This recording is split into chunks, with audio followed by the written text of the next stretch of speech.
Bueno, revisamos noticias internacionales. Mariana Smith está con nosotros. El coronavirus obviamente se toma toda la agenda. Sí, y poco a poco más gobiernos están tomando otras medidas. Es el caso de Brasil, que ya se convirtió en el país latinoamericano con más víctimas fatales por el coronavirus, y en ese contexto el presidente Jair Bolsonaro apareció en una conferencia de prensa junto a todo su gabinete utilizando mascarillas. El mandatario afirmó que el brote está tocando la puerta del país y que habrá días muy difíciles por delante. Ante esta situación pidió a la población que evite la histeria. Aún así reveló que a pesar que él dio negativo 2 veces en el test de COVID-19, 14 personas en su comitiva con la que viajó a Florida dieron positivo.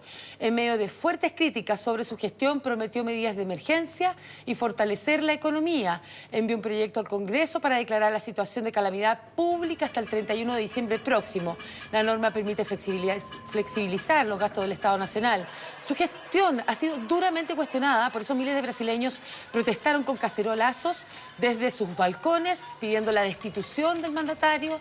El cacerolazo fue convocado después de la indignación ciudadana que provocó el domingo pasado que el mandatario acudiera, usted lo recordará, lo vimos acá en Brasilia, una manifestación en su apoyo y a favor de clausurar el Parlamento, no solo porque 2 días antes el Ministerio de Salud había desaconsejado las aglomeraciones, sino también porque el presidente aún era sospechoso de ser portador del virus. El Estado de Sao Paulo registró, como les comentaba, su 4ª muerte por coronavirus, mientras el número de contagiados en todo ese país ha aumentado a 428. Un país con 200 millones de habitantes. El presidente de los Estados Unidos, Donald Trump, quien en una conferencia de prensa volvió a hablar del virus chino, elogió los esfuerzos realizados por expertos y voluntarios en el desarrollo de la vacuna para el coronavirus. Ante la posibilidad de un aumento pronunciado en los casos de contagio, el mandatario anunció una serie de medidas para tratar de amortiguar el impacto en la economía norteamericana.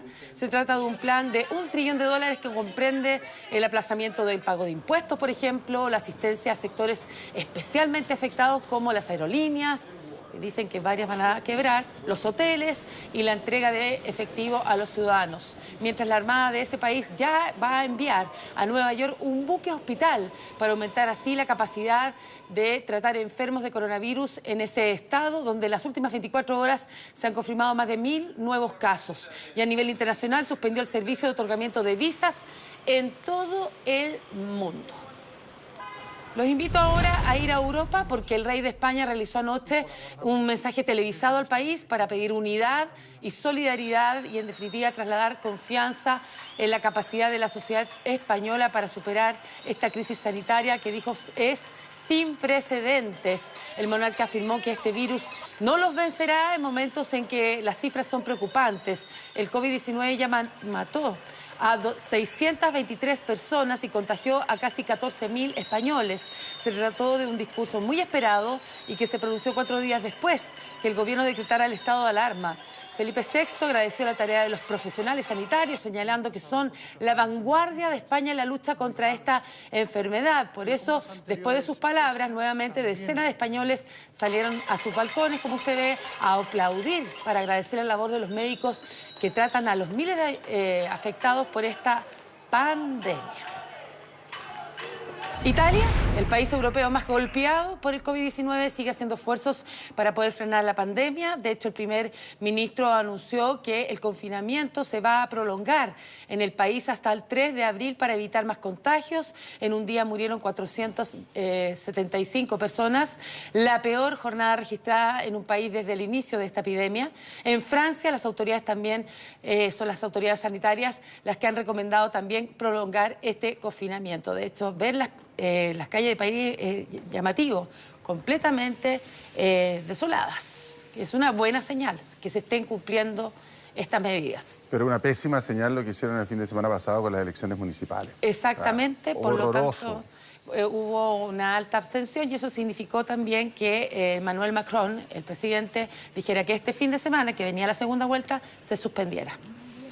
Bueno, durante la mañana llegó el segundo grupo de médicos y enfermeras que trabajó por mucho tiempo. Ahí lo vemos muy felices con los pacientes en Hubei, la provincia china más afectada por esta nueva cepa de coronavirus. Son 3.675 profesionales en total que pertenecen a 41 equipos médicos de toda China y que trabajaron en 14 hospitales provisionales y en otros 7 designados en Wuhan, que es la capital provincial y epicentro de este brote. En ese contexto, el Ministerio de Salud de ese país confirmó que no se ha registrado ahora ningún caso de contagio por coronavirus en esa ciudad. Tampoco se ha confirmado ningún caso de contagio local en el país, lo que también es otra señal de que se está conteniendo esta situación.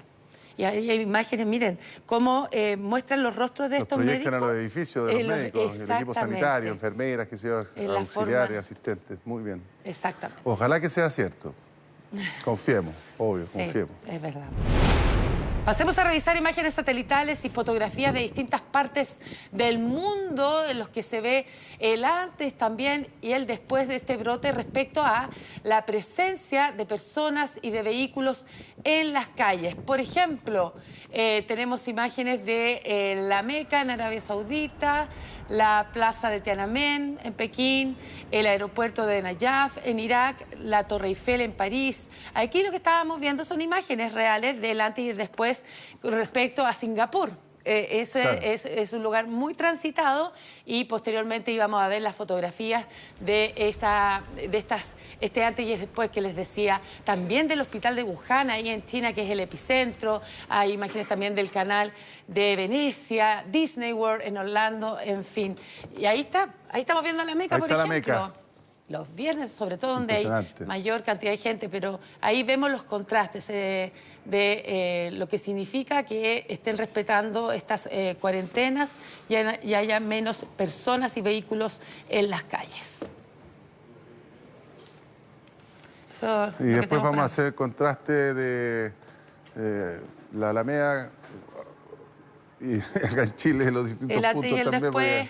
Acá también vemos bastante menos circulación. Sí, afortunadamente, ojalá aún menos. Veamos ojalá los próximos aún días. Menos, sí. Sobre todo los parques, ojo con eso, con las plazas.